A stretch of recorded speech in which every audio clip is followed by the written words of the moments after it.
I remember there was one time a few years ago, there was a young lady that was coming to our church, and she would come in her pajamas. So now she's come to a public event and she's in her pajamas. But because we're a smaller church, no one really troubled her, no one really bothered her. But she came to church week after week and she was wearing her pajamas. But I know in my heart and I know in my mind, had she went to a number of other churches, they would have addressed that with her probably even strongly, and she probably wouldn't come back to the church. So so I'm almost wondering, like, the thought on that, because in my mind I don't have a problem with it per se. I might have my own personal stuff going on the inside, but I leave it alone because I'm like, she's coming to church.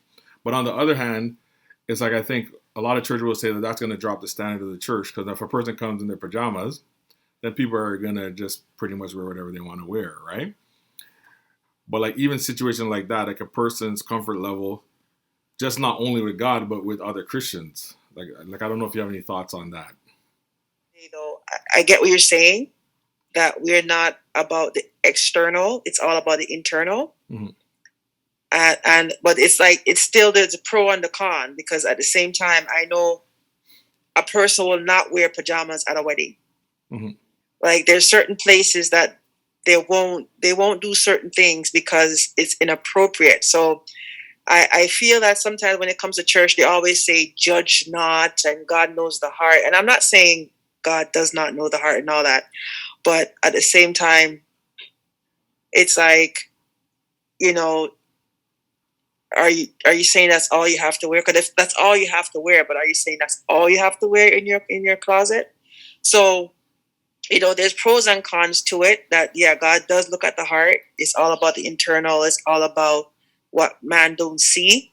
Because we can still all dressed up in our long dress or a long skirt, and our heart is bitter, or our heart is not right. So, but at the same time, I think there's a time and place for everything. So it's just about, I guess, wisdom. But we're not gonna kill the individual that comes to church in a PJ. Mm-hmm. But even if we have to, whether we have to help that individual, whether it's to buy something for them or whatever it is, but not to kill them when they're coming to the house of God, because at least the person is coming, right? So we should not condemn somebody that's coming to the church in any way or shape or form, as long as they ain't naked. So I hear what you're saying. Well, you understand, Joel. I think for us, the mindset for us is that we want to see people saved. We want to see people come to God. Yeah. Right? Having an understanding for what's appropriate to come to church because of our culture. Right? Maybe if a person was in another country, that would be appropriate.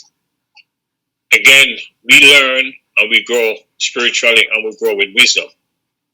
If a person come to church in a PJs, again, that's not appropriate in our church, mm-hmm.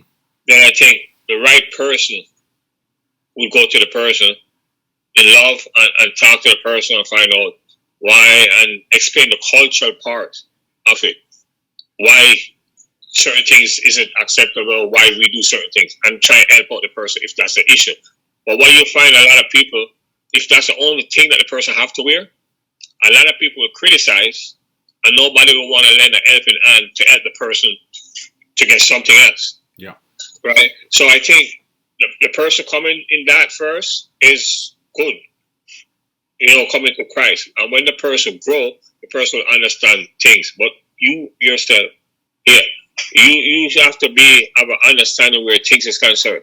As you say, in a big church, a lot of people look at it and say, oh, that's not acceptable because in their culture. Yeah. But the question is, who take this person aside and say, hey, now that you have come to God, understand the God, this is how we can go forward to make sure that you are giving God your best. Just reason up. But rather than tear down, we build up and we lift up. So, as you say, Pastor, some church is not about the appearance of the people coming in. It's about the heart. Yes. And how we handle that person is going to be the difference on what God sees. God doesn't see how we see things. God sees things different. Amen?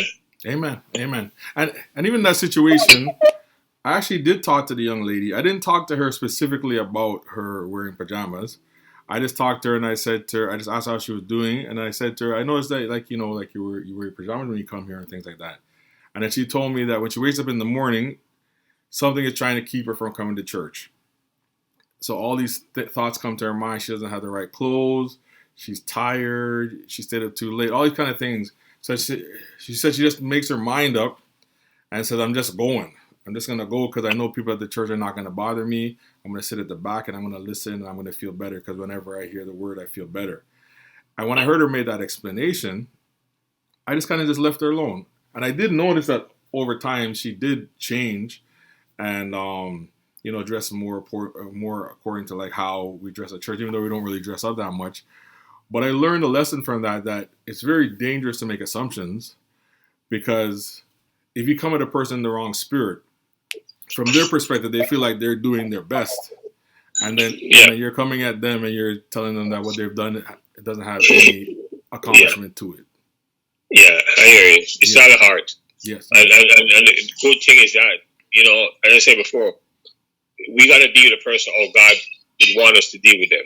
Yes. And the bottom line is, you know what happened? This person is serving me. You don't know what this person is going through. Again, what you said the person is going through. So, don't cast judgment. Yes. Encourage. If she's having a spiritual fight to come to church, you volunteer and you go to her house half an hour earlier to pray with her, get her in the spirit that when she comes, she can come out. Who's going to make that sacrifice? A lot of people will tear down and nobody want to make the sacrifice to build up. Mm-hmm. Because even in a case, a sister might be living close by and she's not saying anything and she's looking at her in her way and she hear the girl make that remark and she wouldn't get up out of her bed like an hour earlier that she could go over the girl's house earlier to help her to fight the situation, to fight whatever entity or whatever spirit that's there that's trying to fight her to come to church. She wouldn't have made that sacrifice. Mm-hmm. We see a lot of stuff, but we don't make sacrifices.